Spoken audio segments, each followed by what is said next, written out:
Welcome to this week's Noon Dish. I'm Tommy Ashley. We're sponsored by Johnny T-Shirt and JohnnyT-Shirt.com. Check them out online or in person on East Franklin Street. That is Don Callahan. He is the recruiting expert for North Carolina football, recruiting expert for Inside Carolina. Go to InsideCarolina.com. Get your subscription if you haven't already. The QR code in the top of the screen there, if you take a picture of it, take a picture of it, it should take you to the sign in for Inside Carolina. Get your subscription on the new On 3 network. It's where we be, and it's where you can find Don C. And Don C, how are you doing? I'm good. How are you doing? People don't realize Tommy nearly fell asleep starting this up. And what are you talking about? We're hoping that he stays awake for this entire podcast. It's not, the chances aren't very high. So first of all, you tweet out that I take a break from doing my puzzle like I'm an old person. And now you're saying at noon on a Wednesday, I'm sleeping. No, it's just, sometimes when you walk 4 miles in the morning. I do have a question. Do we like these glasses? Uh-oh. Or these glasses? Superman. Or these glasses? Which are we liking better? I can't tell the difference. Rate, review, and subscribe to the glasses question. Rate, review Tommy's glasses. Which one do you like better? A or B? I like these better. I think it's good. Well, I don't know if these are cleaner or not. I can't see out of them anyway. Don, serious business. Chat MVP last week. And now I can't see you. I can't see a lick. So let me get my glasses on. But chat MVP last week. Chat MVP. Daryl D, very active in the chat room. Is it a chat room? Whatever it's called. I guess it's the YouTube chat. I don't know about those chat rooms now. I don't know what you've been up to. YouTube chat. A couple weeks ago, because we didn't record last week, but a couple weeks ago, very active in there. So appreciate Daryl D. He's not in here all the time. I feel like that was the first time I really noticed him. So hopefully he's in here again. And if he's not, hopefully, and if you know Daryl D, it's Daryl D-Q7J. Make sure you let him know so he can listen to this episode, and hopefully he returns and graces us with his presence again. And top 5. Hold on a second. Daryl D, hit up Don Callahan, get your free gift. He'll get you some nachos in the Man Tower at some point. I do have a bunch of IC visors. A lot. Where'd you get IC? Where'd you get those? Get the hookup. I don't even have IC visors. I don't need a visor. I'd have, 3rd-degree burns on my head if I wore visors. Yeah, but Jared D, if you message me and you're going to be at the game on Saturday, maybe we can meet up and I'll give you a visor. How about that? Do you have one of these? I do not. That's snazzy. Richardson hat. Maybe I'll put that on in this show to talk junk about your visors. Top 5. What are we going? Let's do top 5 college football teams this season. Yes, and this is in relation to the playoff rankings came out last night. So let's get your top 5, because I know that there's a lot of people. Obviously, Ohio State was number 1, but a lot of people are saying that, or maybe not a lot of people, or some people are saying that Indiana might be more deserving of the number 1 seed. So let's just get your 5. I know that there's 12 that we're concerned with, but we're just going to stick it to 5 because that's what we do. We do top 5s. You know what's crazy? If they did it just straight up on rankings, the ACC wouldn't get anybody. Yeah. ACC is really bad this year. It's seeing Virginia in the bracket. I was like, Virginia, that team that we saw in Kenan Stadium the other day, that had Carolina played a clean game, they would have won by a touchdown or two. It's not even just the Carolina game. It's all of the games, or not all of them. Most of the games they've been so lucky this entire season. And So top 5, your top 5 college football teams this season ranking wise, the rankings came out, like Don said last night. You can check those, you can copy those, or you can go off on your own and pick top 5. I just realized this hat matches my shirt. Oh, I got a lot going on today. It looks like it woke you up. That's what I was worried about. I told you, I said, watch it when the lights come on, man. And then you had to like spoil it and say I was in the middle of a nap before we got started. I was concerned. I was going to have to go solo with your head down on the desk. Well, I did have to crate the puppy this morning because she decided she wants to eat everything in the house. And I'm not talking about food. I'm talking about chew on the Oriental rug, chew on everything else, and it's just getting annoying. So she's in her crate. So if she starts hollering, I might have to leave you hanging while I go fuss at her a little bit. Anyway, Don, let's look at you've had some big scoop articles this week. What's left on offense? What's left on defense? Another reason for folks to click on that QR code and sign in for Inside Carolina's premium subscriptions on the On3 network. But first, we had a decommitment just now. Yeah, another one. So we've had that being reported on Inside Carolina, and we had one a few days ago as well. Marcellus Ryan from California, he decommitted. But tell us a little bit about the most recent one. KJ Miles decommitted. He tweeted that he's reopened his recruitment, I guess is what we're calling it these days. Yeah, well, if you remember, it was only, it might have been the last noon dish, maybe, where Amir Brown decommitted from North Carolina. He's a 27 running back, so that didn't matter that much because obviously the 27 class has plenty of time to kind of run its course. But yeah, I mean, KJ Miles, the kid who was committed to North Carolina since the spring, was firmly committed. He did visit for the opener, was having a very good senior season. We talk not a whole lot about what was on his mind, apparently.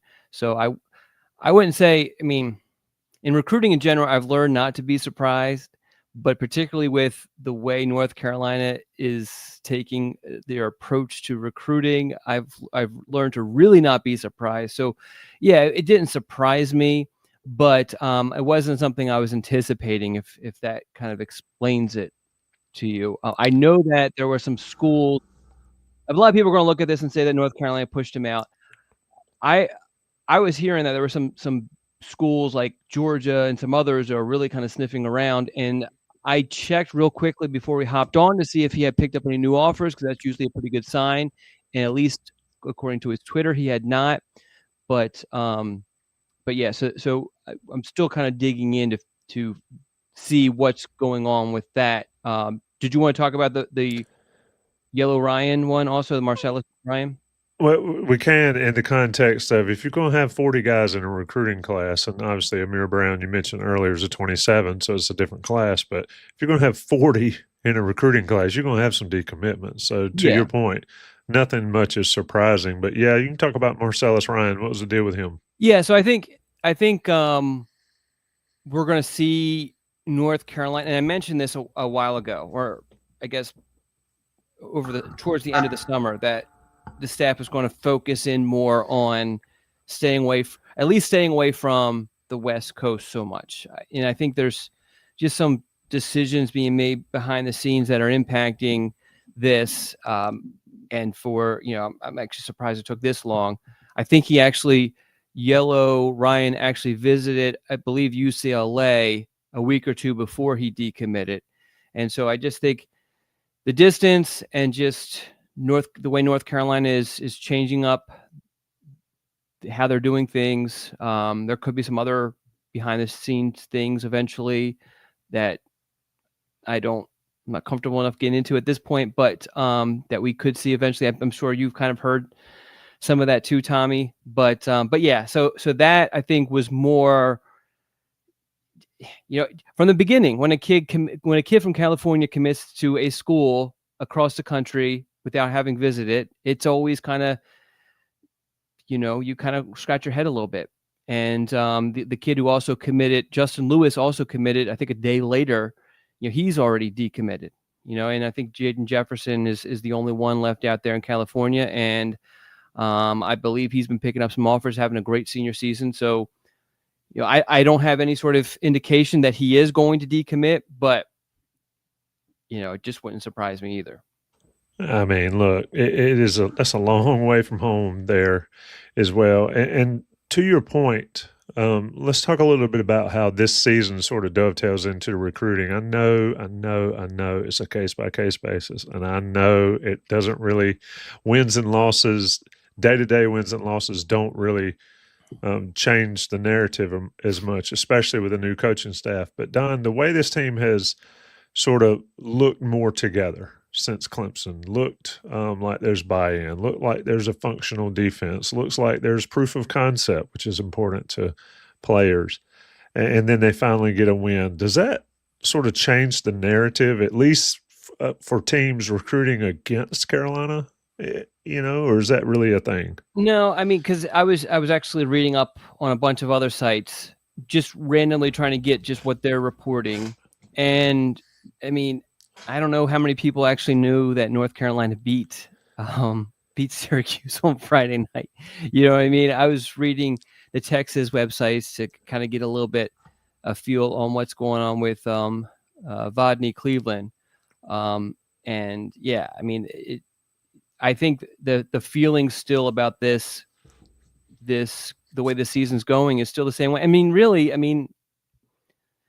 know that you guys have done a really good job of talking about it, but you beat, Syracuse, and with a fourth string or was a third string quarterback who was a walk-on, and wasn't he brought on from the lacrosse team or something like that? So yeah, I think he did both. He walk-on quarterback lacrosse player. Yeah, and quite frankly, nothing against him, but he did not look great. No, he didn't. And smartly, the staff did a really good job of getting pressure on him, and that's what you want to do when you have a quarterback in that sort of situation. You don't want him an opportunity to get comfortable at all. So credit to the staff for doing that. But I think nationwide, I don't know if it registers that much on how the season's going, especially considering just how high it was before the season started to how much it fell. It's just going to take so much to get up there. Yeah, a lot of good questions popping in the chat already. Size 73 326 said, "Have we, as in North Carolina, ever had much luck with California kids?" Don Chapman, and then one. Okay. There was another safety. Now this is like Butch Davis. I know Keldorf was from the West Coast, was he not? That was before my time. Yeah. But there was one before. God, I could see the kid, but I can't think of his name. Brandon Willis. Did he ever get? Where did he ever end up? Well, he was not. He was a South Carolina kid, but yes, he ended up at UCLA, and he ended up a bunch of other places too. But there was one. There was a safety. I can't remember who it was, and it was Butch Davis' error. But there have been some positive news, though. I mean, North Carolina did pick up a couple of commitments since we've last been on, including DK Forkpa, who I'm sure I know you want to talk about. Yeah, and if you would let me get there, I asked you a question about success out of the chat, they said, anyway, just messing with Don Callahan. I just know that I'm just going to get beat down because everyone will be like, you spent 14 minutes talking bad about North Carolina. Well, let's talk about positive stuff. DQ Forkpa committed to North Carolina on Halloween. Herman Davidson, very good. That's who I was thinking of. I do not remember Herman Davidson. You don't remember Herman Davidson? I'm pretty sure he was a starter, was he not? I do not know. Vince.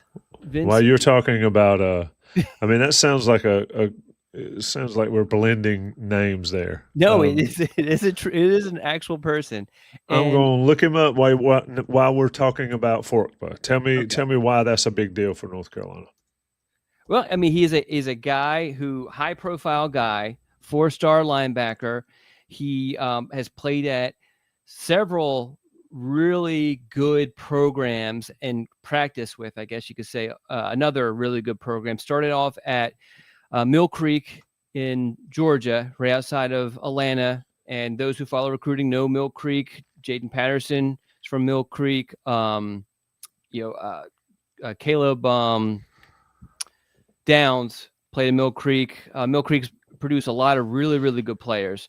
And so he played, Forkpa played there from his freshman until his junior season. This offseason, transferred to IMG, spent the offseason at IMG, which really if you go transfer to another program and you don't play for them, but you're there just for the offseason, it's probably not that big of a deal. But I think at IMG, because it's literally 365 football, that's a big deal. It definitely, there's some there is benefit to that for a kid to spend an offseason there. But left IMG just before the football season and transferred to another program that has produced a lot of really good college players, which is St. Francis in Baltimore, and he's been playing there this season. And so, yeah, I mean, he was a guy that North Carolina brought in for an official visit in June. He eliminated North Carolina initially, was supposed to commit to Florida, was down to Florida, Florida State, Michigan, was supposed to commit to Florida in the middle of July. Something happened where the announcement was canceled. He went into the season.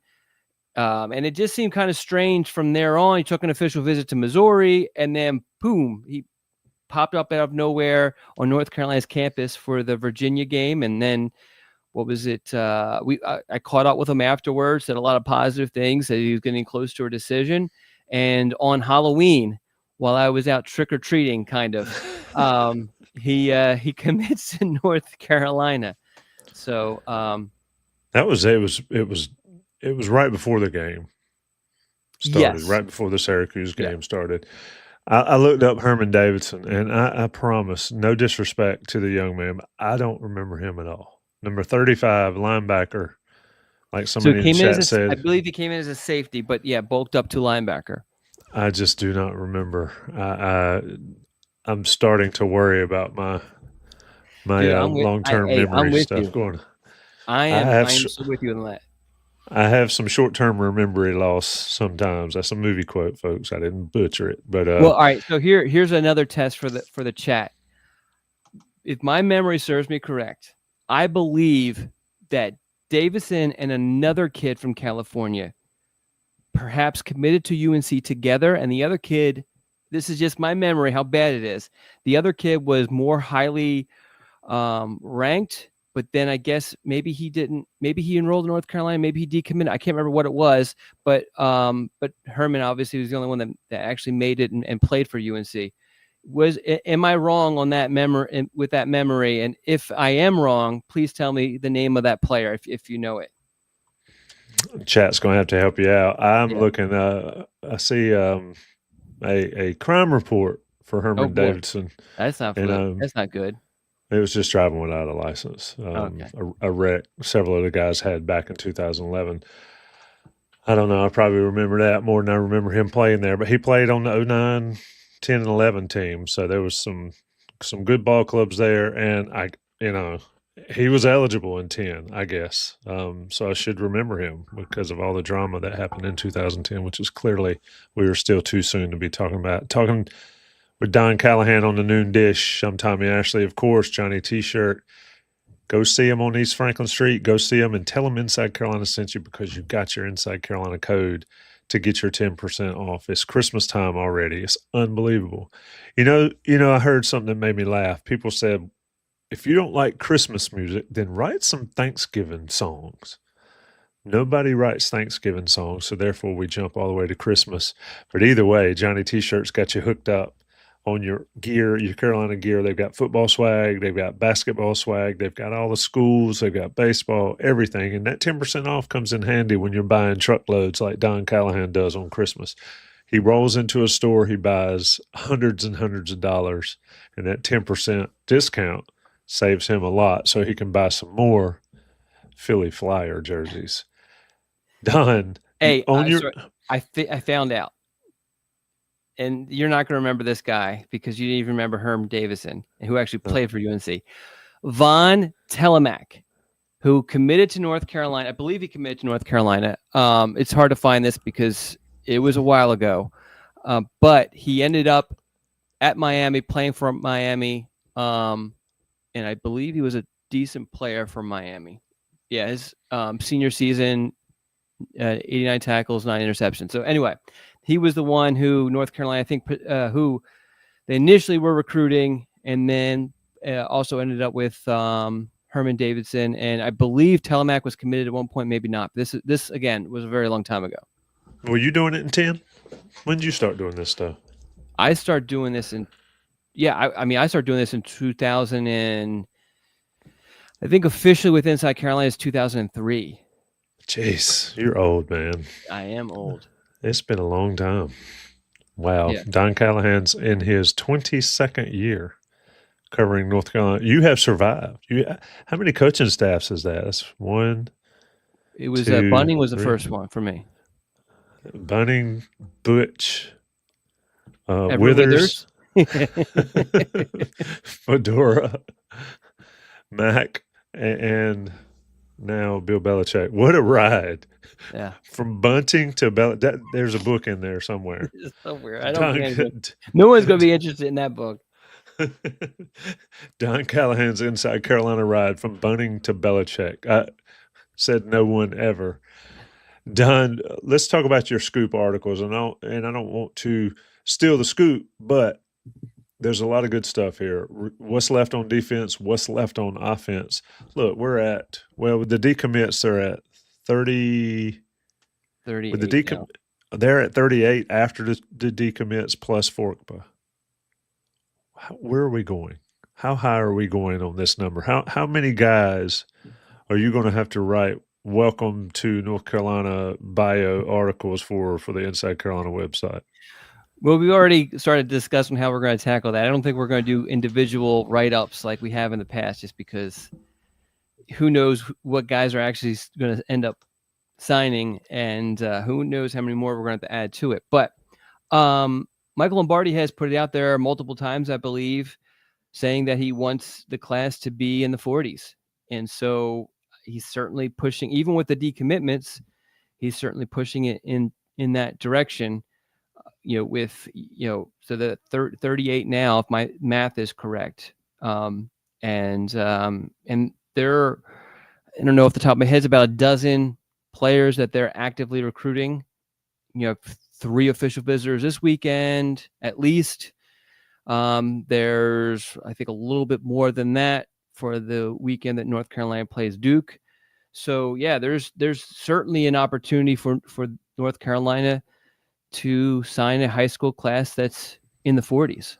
And then to be honest with you, I know he hasn't mentioned this, but if you were to ask me, do I expect him to not add high school players, after the signing period and sign them in February? I would say, yeah, I do. So it's going to be crazy. If you thought it was difficult learning the roster this season, you're going to be doing the same process next season. What about all these coach firings? And I know we've talked about this before with Penn State. You've got Auburn. You've got, people. There's going to be coaches that change jobs. There's going to be all sorts of chaos here as we get more and more into silly season or coaching carousel season. But how's that going to affect things? I mean, if somebody's available, they're going to go after them, right? Yeah, and that's really what has kind of fueled North Carolina for the most part. I mean, I guess the Jaziel Hart commitment, which we haven't talked about either. But that was if James Franklin's not fired, then North Carolina probably doesn't flip that kid.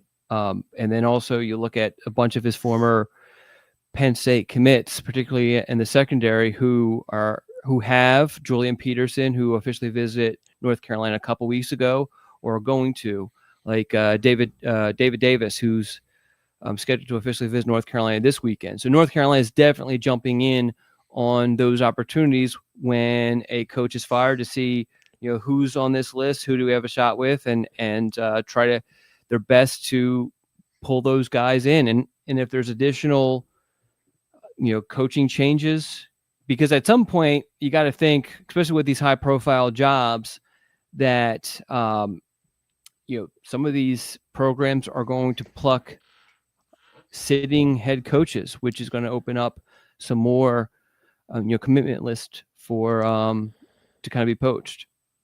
So in your 22-year history of doing this, how often do players decommit when their coach leaves and then it recommit when another coach is named? I mean, that's a great question.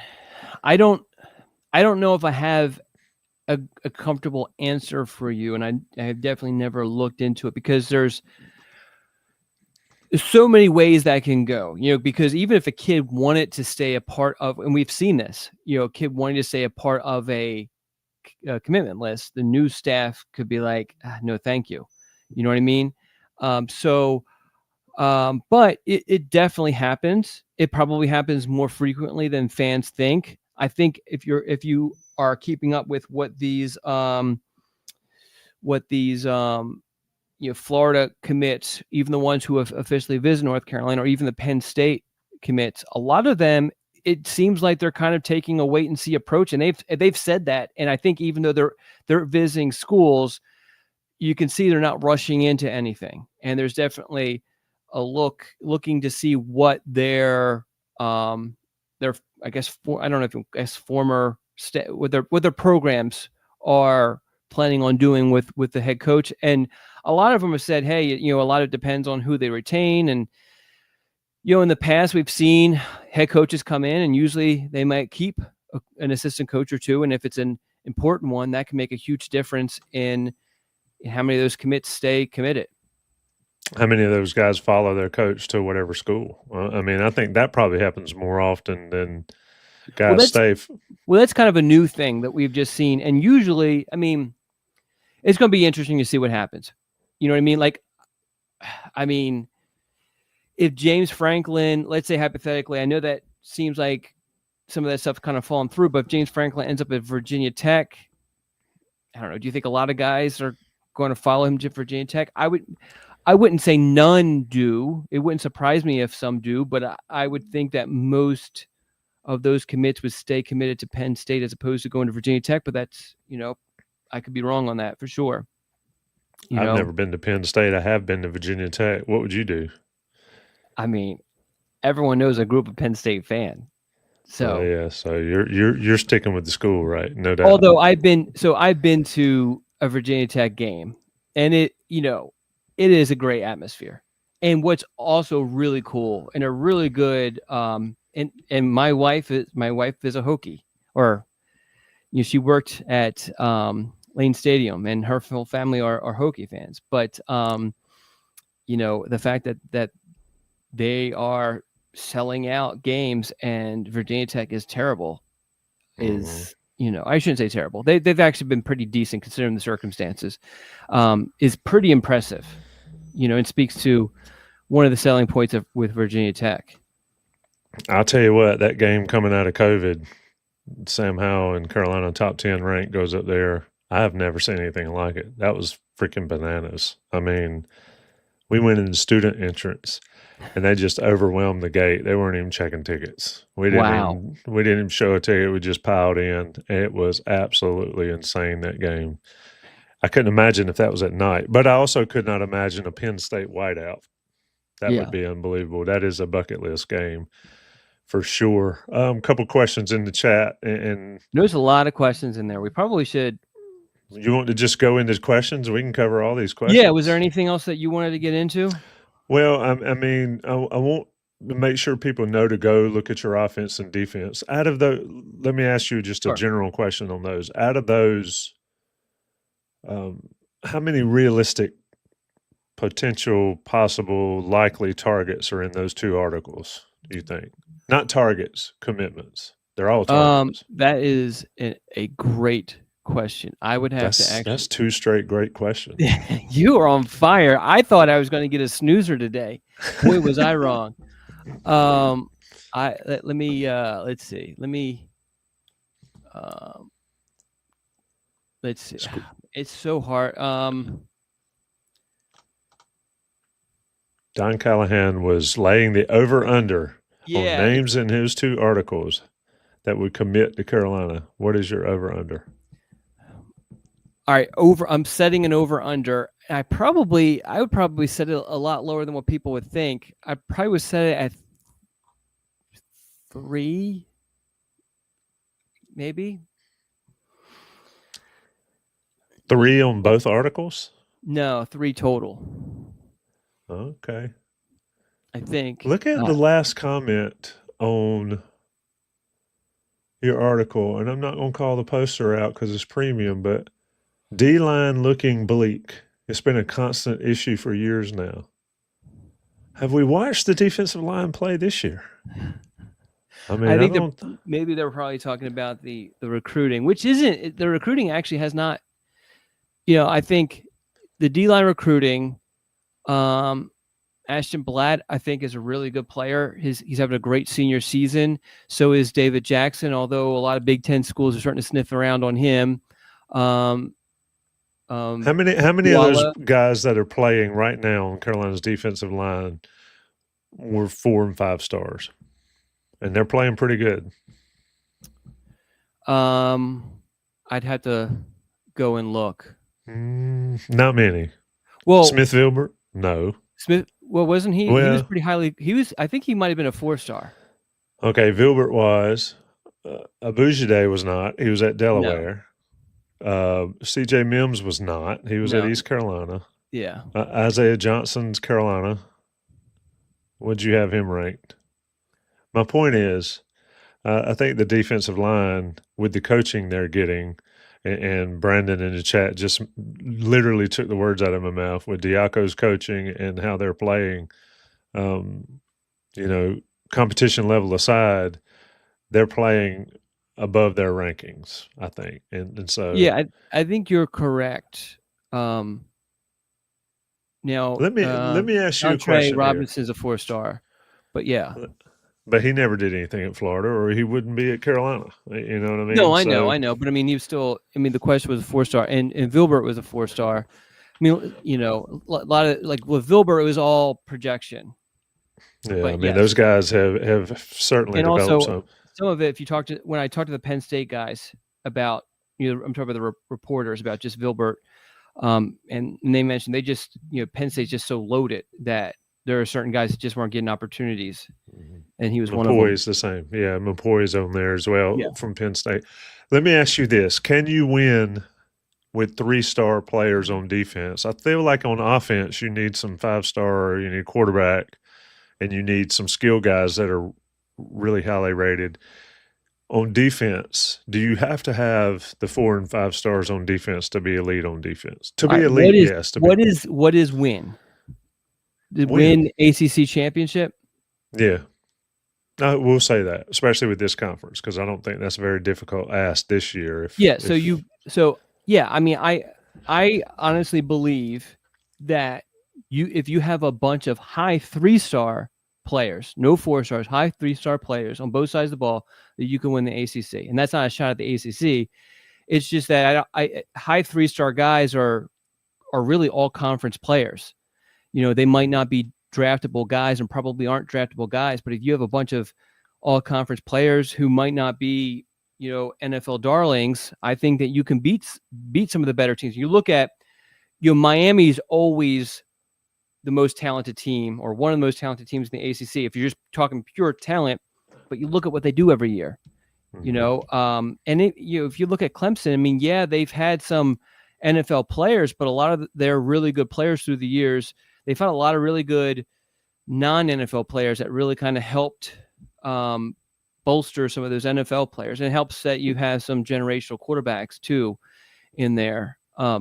Same thing, Florida State, they get talent, they have talent now. And, so I think North Carolina can win with 3-star guys, if, high level 3-star guys. And the coaching that comes along, that is necessary to come along with that. Yeah, absolutely. Okay, let me ask you this. You have a recruiting class. You have 2 5-stars. You get 5 or 6 4-stars. Where do you want them? What positions do you want them to be in? Quarterback aside. Yeah. Quarterback aside. Well, quarterback will be number 1. Okay, quarterback's going to be one of those. So if I get 2 5-stars in my recruiting class, where do I want them? Quarterback and? I think I want some sort of defender, probably a front 7. Where? Defender. Either linebacker or edge rusher guy. That's what I think I want. I think edge.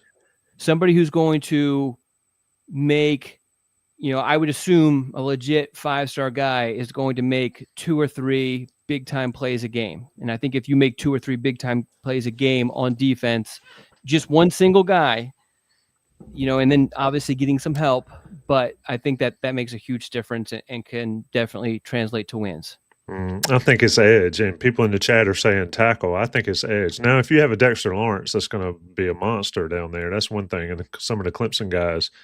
But you give me an edge like Michael Parsons. Yeah. I mean, look what he did in college, and look what these guys do in. I mean, well, he would be because he was who I was kind of thinking, because he's kind of a linebacker, but he's also kind of an edge. Yeah, if you have a guy like that who you can move around and he's basically just a defensive weapon and a 5-star level talent, Micah Parsons level talent, that's what I want. That and a 5-star quarterback. And Drake May, then, And then where you want to sprinkle your 4 stars in. I think you can win with 3-star defensive tackles.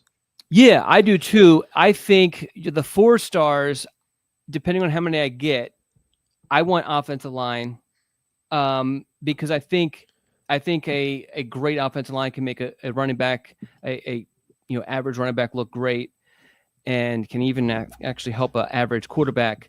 And then after that, if I have any left over, if I already have my defensive weapon, 5-star defensive weapon, I think I would go secondary.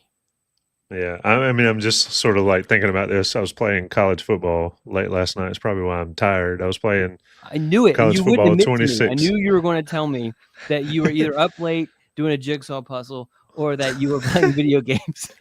I was trying to win some games with Gio Lopez at quarterback for Carolina, but I was thinking of, on the recruiting side of it, it's like, where do you want to go all in?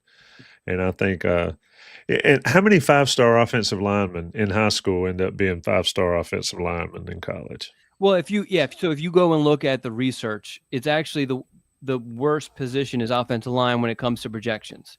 Mm-hmm. There's still that correlation is still there, but it's harder, and it's mostly because, and I've said this 1,000 times, the pool of people on this planet who have the size required to be an elite offensive lineman and the mobility the elite mobility to match that, and then to have some other things like toughness and smarts and all that other stuff. There's just not that many people on this planet that fit that criteria, so it makes it a little bit harder.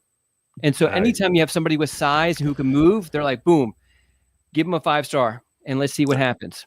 I'd be interested in going through, and I know somebody's done this, and I know the blue chip ratio and all that crap, but I would be interested to know, if you go across the NFL offensive line, what are the star rankings of all the offensive linemen that start in the NFL? High school star rankings. I'd be interested to see that. Yeah, I think it would be worse in other positions.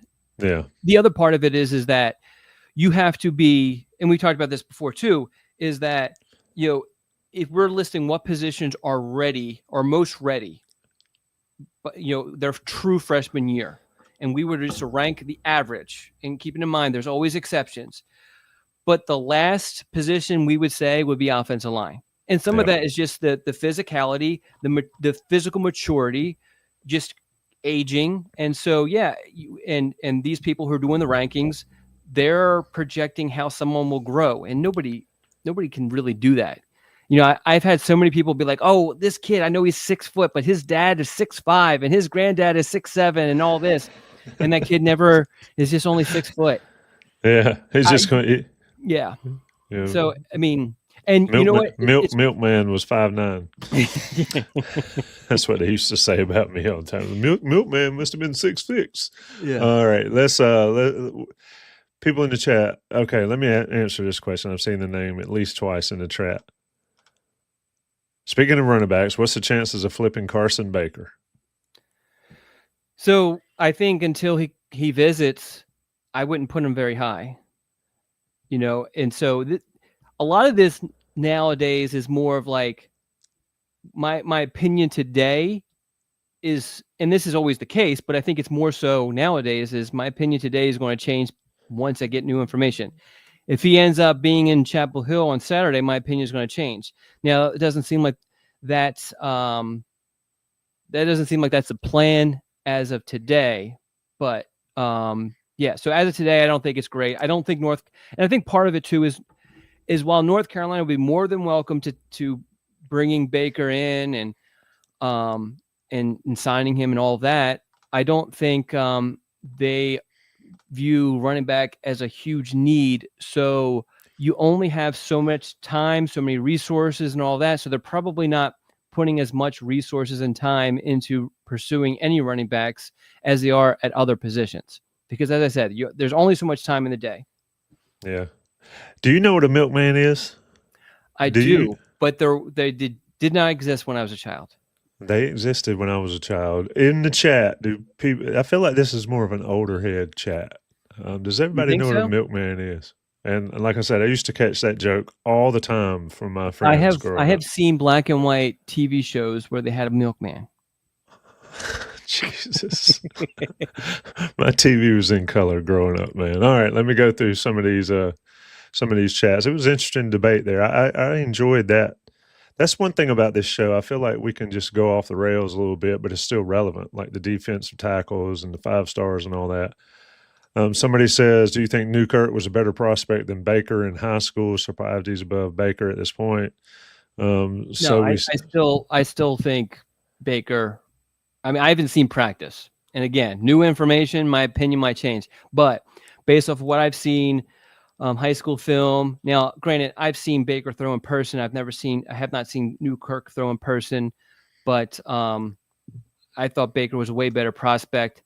And I think let's keep this in perspective here. Baker was highly recruited by a lot of programs. Mm-hmm. Newkirk was not. And Newkirk played for a team that I think won back-to-back state championships in Virginia. So he wasn't lacking for publicity or spotlight. And so plenty of schools saw him and passed on him. Baker had a lot of scholarship offers. And as soon as there was any sort of wavering whatsoever, you had Penn State and LSU came banging on his door. So so I'm not the only one that has kind of shared this thought on Baker. I feel like he's the better prospect, but again, I don't see practices. Have you? I mean, have you seen any of them? You haven't seen any practice, I guess. I've seen some practices, but not enough to judge. But you hear things, and and it seems like there's definitely some decisions could be influenced by other things. So it kind of is what it is. But I would like to see Bryce Baker get a shot in a North Carolina uniform for a couple of reasons. One, he's a North Carolina kid. 2, because he's stuck there. 3, because he seems to be a solid young man. And this is not saying the others are not. But he's all about ball, and he's committed to the program, and he's doing everything that he's supposed to be doing. But it's a business, so you got to go with that. And the coaches are going to play the person that they want to play. I can tell you what was a JPM Go Heels. That's false. I can tell you that's false. Where is this? This right here? Baker is 4th because he asked to be redshirted. That's false. Oh yeah. I'm not going to go into detail on why I know that's false, but it is false. I'm talking about his first sentence. As far as like next year, Baker's QB1 could have him virtually sacrificed this year. So I'm talking about the first sentence. Baker is 4th because he has to be redshirted. I mean that's been disputed several times on the message boards and in real life. So Philip Lyle said, "Could you imagine Jeremiah Smith and Drake May together? That would be kind of that's ridiculous." The beauty of Drake May is that you don't need Jeremiah Smith. Yeah, he does not have Jeremiah Smith right now for the Patriots. No, and he is flat out. I picked him up on my fantasy team like week 2 and never looked back. I've got his comp as my quarterback. Who is that? His comp? Yeah. If you say Drake May is the next X. All right, who is it? Josh Allen, dude. I don't see Dude, Josh Allen is a monster. Don't give me the mess because Josh Allen is a great quarterback. I think Drake, I don't know. Do you think Drake's better? I think they're different. I think they're different. That's all. I'm not saying I don't think they're a ton different. Okay. Well, this is not pro football. This is not pro football noon dish. I just they're both good, but I think Drake has just been unbelievable. I mean, he is, and it's for the Patriots too. I'm still reading the book Brady versus Belichick. When are by you the going way, to I'm finish that almost book? finished. I need to finish it. How long is that book? Because I have my goal for reading 12 books and I'm behind. Well, it's 300. It's 300 pages, and it is so much like what we've seen the past since December the 11th. I mean, I just read through the section about Belichick didn't have uniform numbers, didn't have it. They would always issue an empty depth chart, and he would tell them, "You create the depth chart. I don't create the depth chart," and all that stuff. It's just all the same stuff that people kind of freaked out about. But it's what he's done. Is the writing like who's the writer, and is it like pretty well sourced on the information? Yeah, he's like in the room. It's pretty solid. It feels like it's not a bunch of he said, she said, I heard stuff. So I'll get it to you. I'll let you borrow it. To get back on track, I probably need to read like some Dr. Seuss books though. Well, you do have a young one you should be reading for. Okay, let me get into. Hold on a second. I've got a couple others that I marked, but all I've got. So top 5 is your top 5 college football team. So you need to make sure that you're on that if you have not already submitted your thing. Scott Dawson asks, who ends up in the ACC championship? And how many people, if the ACC championship happens on the first weekend in December in the woods, does it make a noise? Because no. Well, whoever wins is going to be in the playoff. I know, but they're going to be what? The 12th seed? Because they're seeded now, right? They're going to be the 10th or 11th seed. But there was no, if I remember correctly, there was no group of 5 in the top 25. So the ACC would get probably 11, and the group of 5 champion would get 12. But we still have a lot of games left to play. Yeah. That bracket. Well, anyway, who ends up in the ACC championship? Virginia versus Duke. What? So isn't Virginia Duke playing in a couple weeks? I don't know. I'd have to go and look to see who.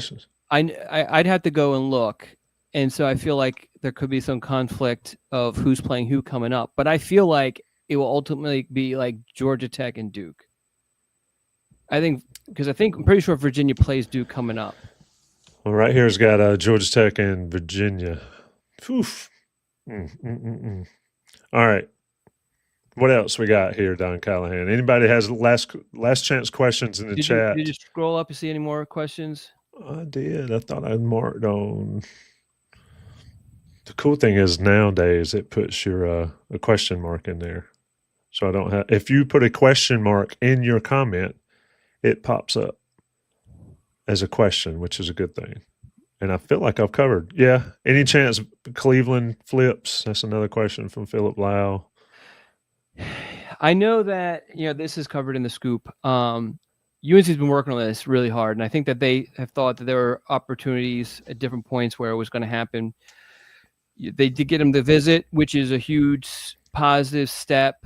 But, you got to feel like with each passing day since then that the chances kind of diminish. Mm-hmm. But, it's Texas doesn't seem too concerned about losing them. I think he was back in Texas this past weekend, I think. So, this goes back to the whole, like, expect the unexpected sort of thing. But, I guess I would say I don't think so. But, I can't rule anything out. What about Ty Phillips? Does he get a look from Carolina, or is he not good enough? Yeah, I have not heard his name brought up by any of my sources in a very long time. All right. Any other chat questions that are not? We covered flip candidates. We did all of that. See, this is a podcast for the people. If you're listening to this later, if you're in the live chat, you can certainly interact with us, and Phillips, I'll ask you a question. Just jump back to that. Phillips is a 27. I just wanted to double check. He's a 27. So UNC hasn't offered, and I believe they had him on campus in the spring. But the focus right now is just on the 26 class and preparing for the portal stuff. Really. All right. Here's a great question. If you were me, This is JPM Go Hills. If you were me, who would you want me to ask about? That's a great. Hey, that's a good way of doing it. It's like, I know I'm not, but what are you? Ask me about Tyshawn Ruffing. Okay, we had him on the podcast. He spoke to us on the podcast from a moving vehicle.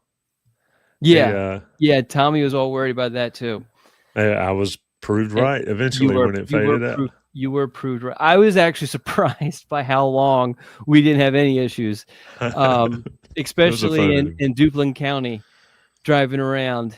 But I don't know who was riding with him. It was probably his dad. So I did talk to them later.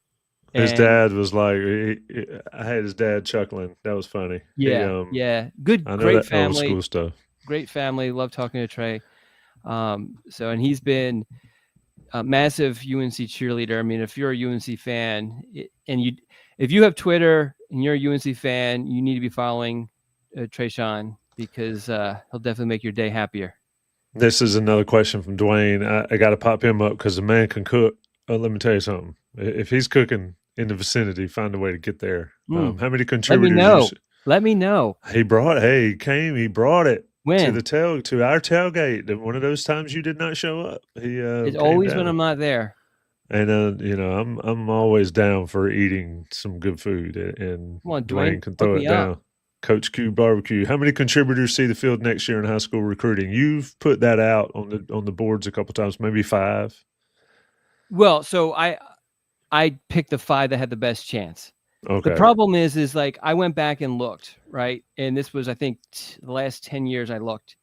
And there were 3 players, 3 true freshmen who saw more than half of the season's snaps.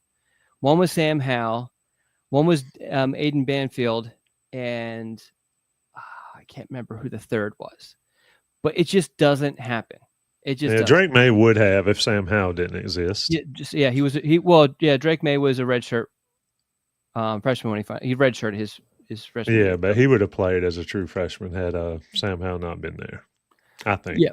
Yeah. But that speaks to, it's like Josh Downs. If Daz Newsome wasn't on UNC's roster, Josh Downs would have played as a true freshman. It's right. There. You have to have the opportunity, has to be there. You have to have the ability. You also have to have, be accustomed, the learning curve. And you also have to be in a position where the chances of playing as a true freshman are high. And so it's just, I think I don't expect a lot. I really don't, because history just says that it's just not going to be a lot. And this is not, when you look at North Carolina's class, and it's a very good class. It's a very good class. But there's just not a whole lot of guys that you look at and be like, boom, that guy is going to play as a true freshman. It's just not. Most of these guys, if not nearly all of them, are going to require at least a season, probably 2, before they see the field. Yeah, and some guys get surprised. So we will certainly follow it closely. When's signing day? December. I think it's December 3rd to the. You're talking about the early sign period, right? Yeah, it opens. The 3rd through the 5th is the early signing period. You just went totally cyborg, and it wasn't on my end because I'm running fast. I think you're the hamster wheels slowing down. So let's get. Well, I think I have too many windows open, and I haven't restarted this computer in a while. All right, let's go top 5 stuff. Let's go. I'm looking on the list of everybody who's thrown their stuff in, and we'll go ahead and say Ohio State's one of them. Everybody agrees with that. Texas A&M. Are we not putting them in order? Well, go ahead. You do yours, and I'm gonna throw these up while you're doing. So yours. Because that was the thing I was wondering about. My number 1. I'm going to go Indiana. No way. Just purely from what they've done so far, but they did it last year and they got waxed. Well, but they have at least beat like a team like Oregon. But all right, that was an impressive win. I do think that people aren't giving Ohio State enough credit, because what was it? It took like 4 weeks for someone to score a red zone touchdown. That's pretty. impressive. I mean, Ohio State's just like one of those, they're going to be there, and I can't stand them either. They're my least favorite college football team, and that's because All there's right, so so many. you have me convinced. I'll go back to Ohio State. Ohio State's number 1, Indiana number 2, A&M number 3, Oregon 4, and then Alabama 5. Those would be mine. So you went Indy 3, Indy 2. I'm going Indy 3. Ohio State, A&M, Indy. Who's your number 2? A&M. Okay. Even though I don't care for them either. Why not? I just have never been. That's a weird school too. Why? Because I do like the Yell Squad. If that's what you want to call it, if that's what they want to be known as. But hey, look, you can't argue with the atmosphere and the crowd, and certainly they have a legit coach in Elko, yes. and and when you have a legit coach like that, and you've got the money and you've got the fan base, then you can do things in this era, certainly of college football. I'm gonna go. The stuff is going on forever. Yeah, I know, but they haven't had a legit coach forever, and they're solid. But if I had to pick who I wanted to win, A&M and Ohio State would not be in the top 30, and they'd probably be behind somebody like Duke. To be honest with you, Ohio State, A&M, Indy. I don't really know behind Indy. I mean, is Bama?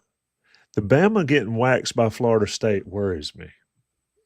Yeah, I think Bama is still prone to the, fall flat in your face losses that you're like, what? Why that happened? And I guess I go Georgia. Everybody else is going Georgia. I like Ole Miss, but I don't think they're good enough. But Georgia doesn't impress me a ton either. Georgia would probably be my favorite. I like Oregon. You don't like Oregon? I do like Oregon. Well, who's your 5? So you got Ohio State, A&M, Indiana, Bama, and then who's 5? It's either Georgia or Oregon. I don't know. God, Tommy, make a decision. I don't know. I'd probably say Georgia. It depends on where the game is. But, I mean, Indiana beat Oregon up there. That's pretty impressive. Yes. For them to do that. Let me throw some of these up there. Okay. Drexel, Ohio State, A&M, Indy, Alabama. Short one. Scott Dawson, Indiana, Texas A&M, Ohio State, Bama, Ole Miss. Who's your favorite college football coach as we're going through this? Eric has the same 4, same 5. I guess Kiffin. I like Kiffin. Oh, he's hilarious. Just because of I loved Mike Leach. Yeah, I like dudes that are outside of the box. And Kiffin gets more credit for, to have not really done a bunch. Yeah, well, he is great with the timing and the one-liners, and it's not too much. I think it's hilarious. Ohio State. Who I also like is Brent Bielema. I loved the bowl game against South Carolina. When they get argument? Yeah, where he did. See, I think I like characters. Yes, and a lot of people don't. But I like characters because it makes it fun. You mentioned Leach. It doesn't have to always be so damn serious. You know what I mean? It doesn't have to be. And like Lane Kiffin giving it back to the Oklahoma guy. And I love that kind of stuff. It's harmless. Yes. There's a line. There's a line, but yes, if you could, I don't know. There's not many lines these days. Shane Beamer, thoughts? I don't really pay attention to much. I mean, I don't know him as a person. Oh no, well, I know you're not hanging out with. All right, just as what you're talking about with Kiffin and just the character of, and I guess coach. I mean, he's at the armpit of the SEC, and so that kind of keeps me from paying attention. But I think he should go back to Virginia Tech, to be honest with you. Yeah, I think that would be good for him. Everybody says you don't want to go backwards from the SEC to the ACC, but I go back and forth on him. Because I've seen him throw a tantrum on the sidelines like a baby, which I don't like too much. But also, I can, and some of his corniness is, with recruits is kind of cringy. I don't know. I just think Yeah, I just like characters. I like people that have some sort of personality. And we can go through the list or whatever, but like, did you see Boston College coach go off on the recruiter or on the reporter the other day? I did not miss that. He said the reporter asked, something. I couldn't really hear the question, but he said, "You're 1-8," and da da da da. And the guy was like, O'Brien was like, "You show up here once every month, but you're just down. You're sad. Your questions. I mean, nobody's down here. Blah blah blah. We're working and all this stuff." You figure when they start getting fired up like that, they're probably not long for this. I will give coaches credit because it's got to be hard. Like, we have all failed at some point. And imagine after you've failed, and I imagine their failure, losing a football game, has got to be way worse than any sort of failure I have experienced in my professional job or whatever. And then afterwards, have somebody ask you basically kind of just dumb questions about your failure. It's got to be really difficult to handle. And yes, they get paid millions. There you go. I'm just saying, but you know what? It's interesting, your question in general, because I really think that the lack of a personality, or maybe not personality, lack of being likable, hurt Kelly at LSU and James Franklin at Penn State. Yeah, 100%. I have as you know, so many people that are Penn State fans. This is multiple years, not this year, years and years and years. Every time texting me how much they hate James Franklin. And I'm like, why? And it's just, I think it's just because of the little quirkiness and smugness and some of that sort of stuff. And that's kind of the opposite. He seemed like a whiner, but yeah, 100%. If you're likable as a coach, as a player, you're going to get a lot more goodwill. But if you're an asshole, you better win. And most coaches are, and most great coaches are. But if you win, you can get away with some of the behavior. Eric Miller is a good. Pittman is a good one. Yeah, I like. He's talking about like, what you gonna do after the game? I'm gonna go get me a cold beer. Yeah. I love that. I mean, that's just be real. And but like Si said, we're getting out of here. For $5 to $10 million a year, you can ask me anything you want. Literally. I mean, what other professions can you fail, get fired, and still get paid millions of dollars when you get fired? Well, that's the people who are making those decisions. Yeah. Because Cignetti got this massive extension with Indiana. And I mean, would it shock you if in 4 years Indiana is terrible? Yeah. And he's going to get paid $80-some million. Yeah. Because right now it feels like he's just this awesome coach. And he might be. And he might be this great coach for Indiana. And they might just have him forever and all that. But God, all of these coaches, there was a point where James Franklin was viewed as this savior in Penn State, and obviously with Kelly, you had to give him a huge amount of money in order to lure him away from Notre Dame. But it is insane. It is insane. You can fail up more than anybody in the world. I think and I'm getting out of here right now, but I think Jason Staples on our other shows, when he talks about pay somebody a base salary of $1 million, whatever you want to pay them, $1 million. And then it's incentivized, greatly incentivized. You win the conference, you get 5 more. You win the playoff, you get 10 more. And I've always thought it should be the same with athletes too, as well. Like they'll just never. They'll never do it. Nobody will ever agree to it. They'll never do it. But anyway, I think the XFL, when it first started, they had a contract set up that way. Yeah. I mean, you want to get people all in, you make it so if you win a game, like in the chat, $1 million a win or something like that. But these people getting paid absorbent amounts of money and then not doing squat is what's wrong with this world. I know you're trying to get out of here, but every time someone brings up Jimbo Fisher for one of these jobs, especially like LSU, anyway, I just think though, Jimbo Fisher, because he's the king of the buyout right now. Yeah. And why would you go work? You're set. Your family is set. Your grandchildren are set. Your great grandchildren are set.